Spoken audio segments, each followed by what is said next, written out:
So is there anything that like anything else in your career that you would even compare to this? No. This is a one-timer, man. In August 2005, Hurricane Katrina hit the Gulf Coast. Ladies and gentlemen, this is not a test. Despite a mandatory evacuation order from New Orleans Mayor Ray Nagin, tens of thousands of residents remained either unable or unwilling to abandon their home. Mayday, mayday, mayday, mayday, mayday. Like, so many people were in distress. The levees surrounding the city failed, and in the days after Katrina made landfall, 80% of New Orleans ended up underwater. The rescue response was one of the largest the country had ever seen. Thanks to the Coast Guard, around 34,000 people in the city were saved. How do you teach grit? I think that's kind of one of the qualities that is instrumental in being a swimmer, is just having that switch. John Rice, a rescue swimmer with now over 20 years of experience, was one of the first people on scene in the wake of Katrina, and he sat down to talk to us about the Coast Guard's rescue operation during those first few days. Being stationed there, did you know kind of like what to expect? What was, I mean, obviously you guys knew the hurricane was coming. What did that look like? You know, honestly, we didn't have any idea. Throughout his years as a rescue swimmer, Rice became used to extreme situations and dangerous, unpredictable conditions. When Katrina hit, he had 6 years under his belt and had been in New Orleans for 2. Still kind of green behind the ears, you know what I'm saying? But I kind of sort of knew what I was doing. But Katrina was unlike anything Rice's crew had trained for. According to him, it was one big improvisation. So we had to like MacGyver a lot of things, you know? They knew water environments, but now they were being forced to contend with an urban one.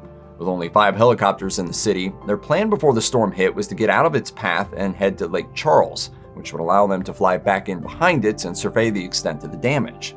See if we had fuel, see how the airport looked, can we do rescues from there, or were we going to have to shift and kind of set up in Baton Rouge? It was once a window opened up for them to take flight that the chaos of the scene began to unfold.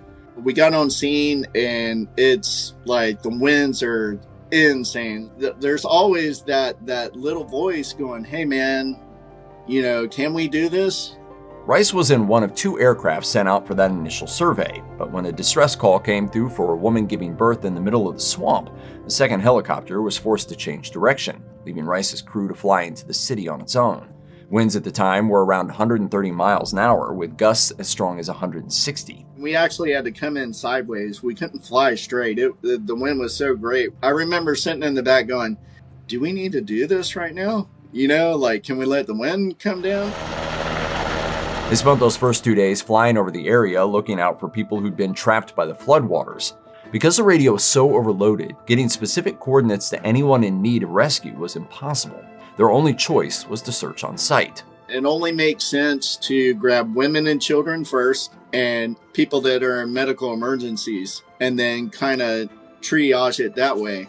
Phone lines and antennas made flying difficult, and the floodwater itself was dangerous on account of gasoline, car fluids, and various household chemicals that all had spilled into it. Who trains for that? Nobody. There's never going to be another one of these ever in a lifetime, you know what I'm saying? If a helicopter had to refuel, swimmers were left on rooftops. When night fell, they were thrown into pitch black darkness, where all they could hear were the people's cries for help coming from different directions. But the night also brought out the local wildlife. So at night, you know, it's like, all right, man, am I going to wrestle an alligator on this one? Or, you know, what am I going to run into? One rescue involved a man that the crew found on a roof who told them he had a wife and children trapped in the attic. After cutting a hole big enough to get them out, Rice hooked the woman up with a rescue strap and started to lift her to the aircraft. She had gone through open heart surgery. Well, the staples in her chest had opened, and I was staring inside this woman's chest, looking at her heartbeat. Wow. And I just started shoving every piece of gauze and battle dressing that I could inside this lady's chest cavity to, like, she wasn't like bleeding, it was just open. As the days went on, people became more desperate. They had no medication, no food, and no escape from the heat. Rice recalls flying over overpasses and seeing messages about women or children in need of rescue. But in some of the areas they went to inspect, people began to shoot at their helicopter. They're like, hey bro, I'm trying to like save you, you know?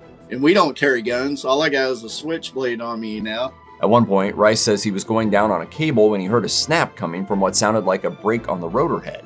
When he turned around, he could see a muzzle flash. And I guess what that was like the percussion of a bullet going past my helmet or something. Wow. They had to call in Air Force pararescue jumpers, PJs, for support. So were those people trying to get your attention, or were they trying to... I don't know, you would think they were trying to get your attention, but they're just desperate, man. And in their mind, desperate times call for desperate measures, and, they were doing whatever they could. People were so desperate, in fact, that they began to risk their own lives in the hope of reaching safety. When Rice's crew was flying past one building where a group of people had set up on a patio, he says a woman threw her daughter out towards him. He caught the girl by her arm, luckily. Had he missed, she would have dropped 30 feet into the water. And I get this little girl in my arms, and I'm like crushing the wind out of this little girl. I know she couldn't breathe because my adrenaline was going so bad. And we get her inside the aircraft, and I put her inside, and I put her in the seat with the flight mech, and she just smiles and starts hugging me. And I just start crying, dude.